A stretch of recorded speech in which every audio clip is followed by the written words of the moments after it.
பாடுகளின் ஆண்டவரும் இரட்சகரும் மீட்பருமாயிருக்கிற இறைமைந்தனாம் இயேசுவின் திருப்பெயரிலே இந்த மார்ச் மாதம் 13ஆம் நாளாகிய இந்த வெள்ளிக்கிழமையின் காலை வேளையிலே உங்களை சந்திப்பதில் மிகுந்த மகிழ்ச்சி அடைகிறோம். இந்த காலை நேர இறை தியானத்தை நாம் ஆரம்பிக்கலாம். நமது ஆரம்பம் பிதா குமாரன் பரிசுத்த ஆவியின் நாமத்தில் உள்ளது. ஆமென். ஜெபிப்போம்.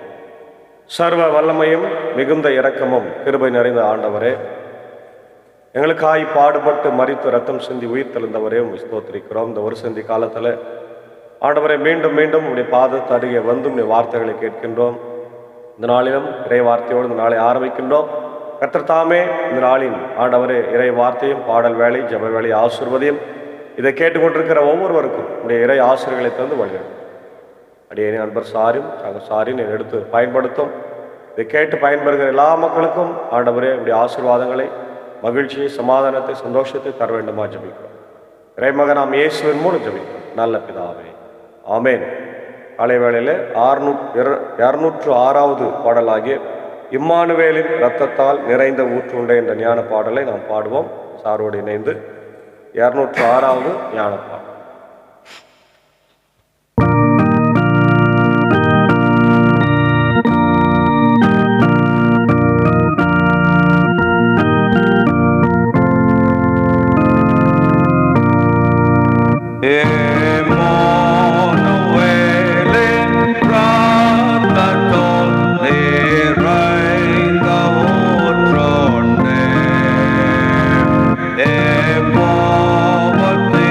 Go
பாடுகளின் ஆண்டவரும் இரட்சகருமாயிருக்கிற இயேசுவின் திருப்பெயரிலே இந்த காலை நேரத்தில் உங்களை யாவரையும் இயேசுவின் நாமத்தில் அன்போடு வாழ்த்தி வரவேற்கிறோம். இந்த நாளிலும் நாம் தியானிக்கும்படியாய் தெரிந்து கொண்ட கடவுளுடைய வார்த்தை அது ரோமர் 8ஆம் அதிகாரத்தில் இருக்கின்ற இறை வார்த்தைகள். கிறிஸ்துவுக்குள் வெற்றி உள்ள வாழ்க்கை என்ற தலைப்பை நம்ம பார்க்கிறோம். ரோமர் 8ஆம் அதிகாரம் வேதாகமத்தின் மகுடம் என்று அழைக்கப்படுகிறது. இது ஒரு விசுவாசிக்கு இருக்கும் பாதுகாப்பு, பரிசுத்த ஆவியானவரின் வழிநடத்துதல் மற்றும் கடவுளுடைய மாறாத அன்பை பற்றி பேசுகிறது. ஆக்கினை தீர்ப்பற்ற விடுதலை வசனங்களை பற்றி நம்ம பார்க்கிறோம். ஆகவே கிறிஸ்து இயேசுவோடு இணைந்திருப்போருக்கு இனி தண்டனை தீர்ப்பு கிடையாது. ஏனெனில் கிறிஸ்து இயேசுவோடு இணைந்திருப்போருக்கு வாழ்வு தரும் தூய ஆவியின் சட்டம் பாவம் சாவு என்பவற்றுக்கு உள்ளாக்கும் சட்டத்தினின்று என்னை விடுவித்து விட்டது. அன்பான தேவ பிள்ளைகளை, இயேசு ஆண்டவருடைய பிள்ளைகளாக இருப்பவருக்கு தண்டனை கிடையாது என்பதை மிக தெளிவாக இந்த பகுதியில் நம்ம பார்க்கிறோம். ஊன் இயல்பின் காரணமாய் வலுவற்றிருந்த திருச்சட்டம் செய்ய முடியாத ஒன்றை கடவுள் செய்தார். அதாவது ஊன் இயல்பு கொண்ட மனிதரை போன்றவராய் தம் சொந்த மகனை அனுப்பி மனிதரிடமுள்ள பாவத்திற்கு முடிவு கட்டினார். ஊன் இயல்புக்கு ஏற்ப நடவாமல் ஆவிக்குரிய இயல்புக்கு ஏற்ப நடக்கும் நாம் திருச்சட்டத்தின் நெறிகளை நிறைவேற்ற வேண்டும் என்று அவ்வாறு செய்தார். அதாவது மாமிசம், ஊன் இயல்பு அப்படின்னா மாமிசம். நம்முடைய மாமிசத்திற்கு ஏற்றபடி நாம் நடவாமல் ஆண்டவருடைய பிள்ளையாய் நடக்கும்போது நமக்கு நித்திய வாழ்வு உண்டு, அழிவு கிடையாது, நீதி தீர்ப்பு கிடையாது என்பதை சொல்லுகின்றார். ஏனெனில் ஊன் இயல்புக்கு ஏற்ப வாழ்வோரின் நாட்டமெல்லாம் அந்த இயல்புக்கு உரியவற்றின் மீதே இருக்கும். ஆனால் ஆவிக்குரிய இயல்புக்கு ஏற்ப வாழ்வோரின் நாட்டம் ஆவிக்கு உரியவற்றின் மீதே இருக்கும். ஊன் இயல்பின் மனநிலை கொண்டிருப்போருக்கு வருவது சாவே, ஆவிக்குரிய மனநிலை கொண்டிருப்போருக்கு வருவது வாழ்வும் அமைதியும் ஆகும். ஏனெனில் ஊன் இயல்பு மனநிலை கடவுளுக்கு பகைமையானது, கடவுளின் சட்டத்திற்கு கட்டுப்பட்டு இருக்கவும் முடியாது. ஊன் இயல்புக்கு ஏற்ப வாழ்வோர் கடவுளுக்கு உகந்தவர்களாய் இருக்க முடியாது. ரொம்ப அழகா சொல்றார் பாருங்க. மனிதன் ஊன் இயல்புக்கு, அதாவது மாமிசத்திற்கு ஏற்ப வாழ நினைக்கிறவர்கள் வாழ முடியாது, கடவுளுக்கு ஏற்ப வாழ்க்கை வாழ முடியாது.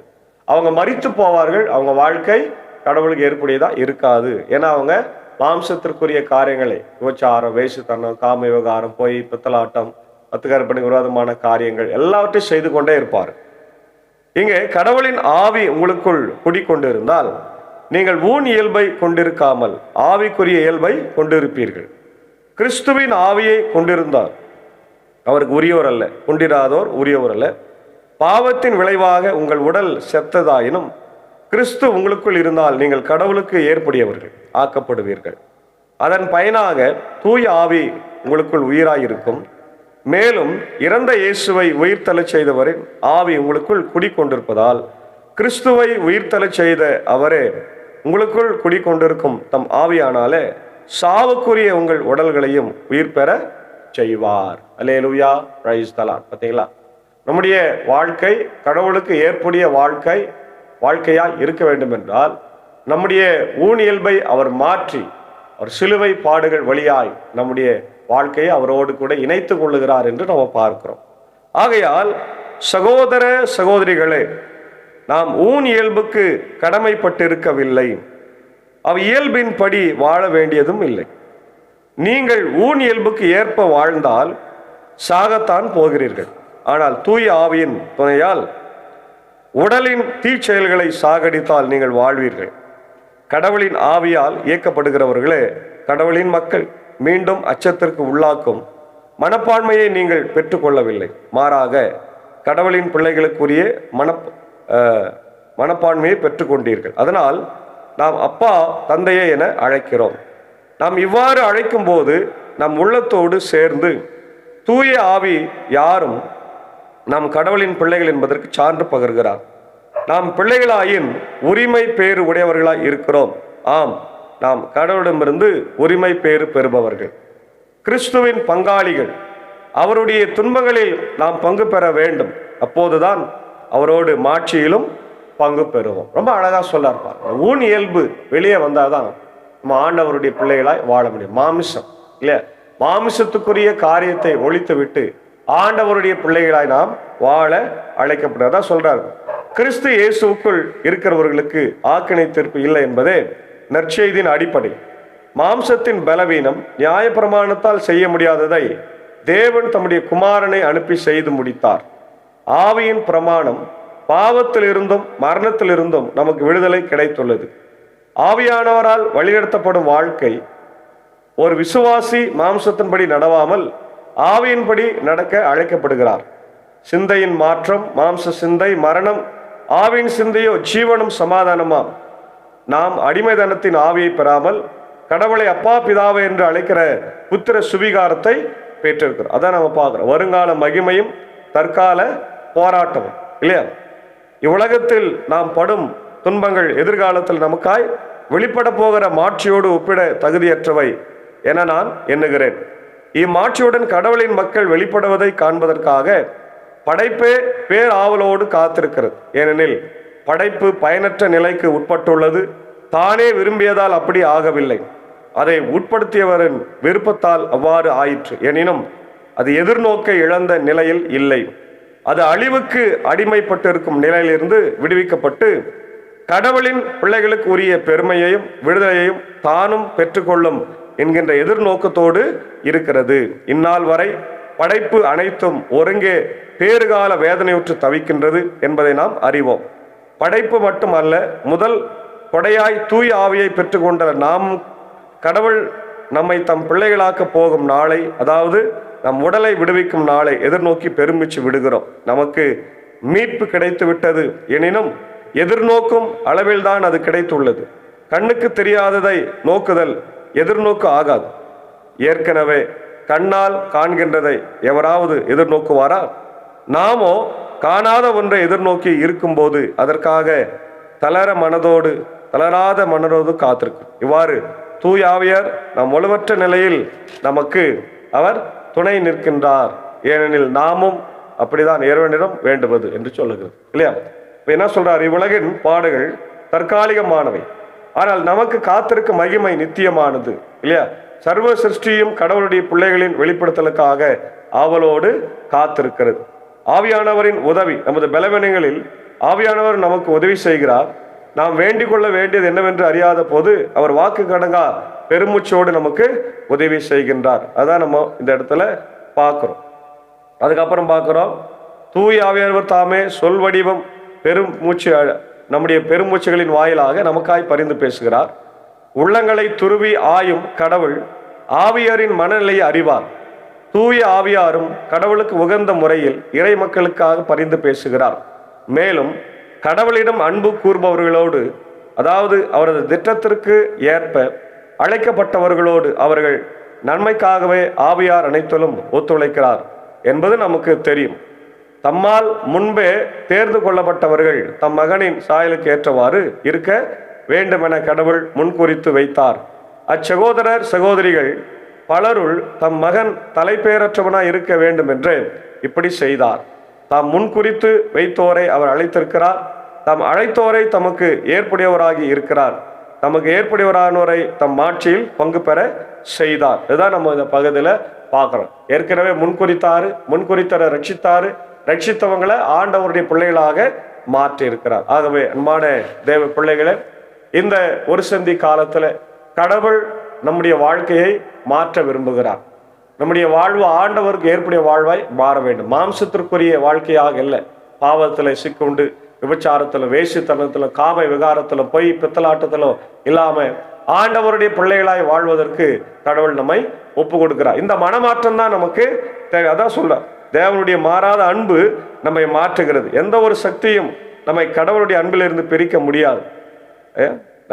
தேவனிடத்தில் அன்பு கூறுவதற்கு சகலமும் நன்மைக்கு ஏதுவாய் நடக்கிறது என்று ஆண்டவர் நமக்கு சொல்லுகின்றார். ஆகவே கடவுளுடைய பிள்ளைகளை இந்த காலை நேரத்தில் மாம்சத்திற்குரிய காரியங்களை ஒழித்துவிட்டு ஆவிக்குரிய காரியங்களாகிய பரிசுத்தமான நடத்தை, பரிசுத்தமான வாழ்வு, சொல், செயல் இல்லையா, அதே நேரத்தில் கடவுளுடைய வார்த்தையை படித்து அறிந்து கொள்வது, அதற்கு ஏற்ப கனிகளை கொடுப்பது, ஆவிக்குரிய கனிகளை கொடுப்பது போன்ற மாற்றப்பட்ட வாழ்க்கை, மனம் மாற்றப்பட்ட வாழ்க்கையை வாழ கடவுள் நம்மளை அழைக்கிறார். பாருங்க, இந்த கெட்ட குமாரன் சம்பவம் அப்படிதான். அவன் உலக பிரகாரமா பணத்தை அப்படி தந்தையார் இடத்துல இருந்து பெற்றுக்கொண்டு ஓடி போகிறான். ஓடி போய் பணத்தை செலவழிக்கிறான், நல்லா குடிக்கிறான், விபச்சாரம் பண்றான், பெண்களிடத்துல சுகமா இருக்கிறான், நண்பர்களும் கூட இருக்கிறாங்க. பணம் தேர்ந்து விட்ட போது அவனை விட்டு விட்டு ஓடி போகிறார்கள். அவனும் பசியா இருக்கிறான், வேலைக்கு போறான். வேலைக்கு போற இடத்துல சாப்பிட முடியல. அந்த பன்றிகள் தின்றுகின்ற தவிட்டை தின்ன ஆசையா தான், அவனும் கிடைக்கல.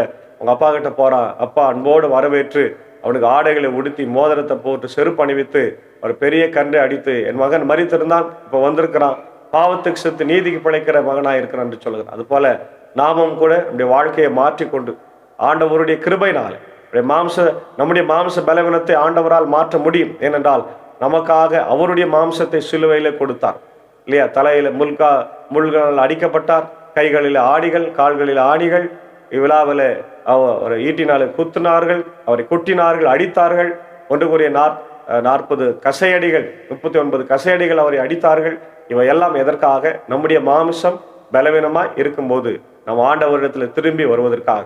நம்முடைய மாமிச பலவீனத்தை மாற்றவே நாம் திருவிருந்தில் பங்கு கொள்ளுகிறோம். அவருடைய ரத்தம் சரீரத்தை நம்ம புசித்து நம்முடைய பலவீனங்களை ஆண்டவர் மாற்றுகிறார். ஆகவே எப்படிப்பட்ட இறை வாழ்வை பெற்றுக்கொண்டு ஆண்டவருக்கு சாட்சியா இந்த நாட்களில் வாழ தூய் ஆவியானவர் நம்ம உதவி செய்து காப்பாராக. ஆமேன். ஜெபிப்போம். சர்வ வல்லமையும் மிகுந்த இரக்கமும் கிருபை நிறைந்த நலாண்டவரே, காலை வேளைக்காக நன்றி செலுத்துகிறோம். இதோ இந்த மார்ச் மாதம் 13ஆம் நாளை காண செய்திருக்கிறேன். குறிப்பாக இந்த ஒரு சந்தி காலத்துல ஆண்டவர் எங்களை வழிநடத்தி கொண்டிருக்கிறேன். இந்த நாளிலும் நடைபெற போகிற ஆண்டவர் வெள்ளி ஆராதனைகளை ஆசீர்வதிங்க. அடியேனும் குடியாத்தம் பகுதி போகிற போது வருகிற போது பயணிகளை வாய்க்க செய்யும். தொடர்ந்து ஆண்டவரே, இந்த நாள் அவசர ஜபமாக ஈரான், இஸ்ரேல், அமெரிக்கா போருக்காக ஜபிக்கிறோம். நிறைய எண்ணெய் வளங்கள் பாதிக்கப்பட்டிருக்கிறது, மக்கள் பாதிக்கப்பட்டிருக்கிறாங்க. 2 சைட்லும் பெரிய இழப்புகள் இருக்கிறது. அது உட்கார்ந்து பேசி அதை தீர்த்து கொள்ள கர்த்தர் கிருபை தார். அதே போல இன்னைக்கு +2 எக்ஸாம் ஆண்டவரே, பிள்ளைகள் பிசிக்ஸ் எக்ஸாம் எழுத ஆயத்தமா இருக்கிறாங்க. எல்லாரையும் ஆசீர்வதிங்க. ஆண்டவரை தேர்வு எழுதி வெற்றி பெற கிருபை தார். அதே போல 10th எக்ஸாம் எழுதுகிற பிள்ளைகளுக்காகவும் மற்ற எல்லா பிள்ளைகளுக்காக ஜபிக்கிற ஆண்டவர் விசேஷமாக அவளை ஆசீர்வதித்து பலப்படுத்த வேண்டும் என்று நான் ஜபிக்கணும். நாளிலும் ஆண்டவரே, பணிகளுக்காக போகிற ஆண்டவர் மக்கள் தயாராகி கொண்டிருக்கிற மக்கள் எல்லாரையும் ஆசீர்வதிங்க.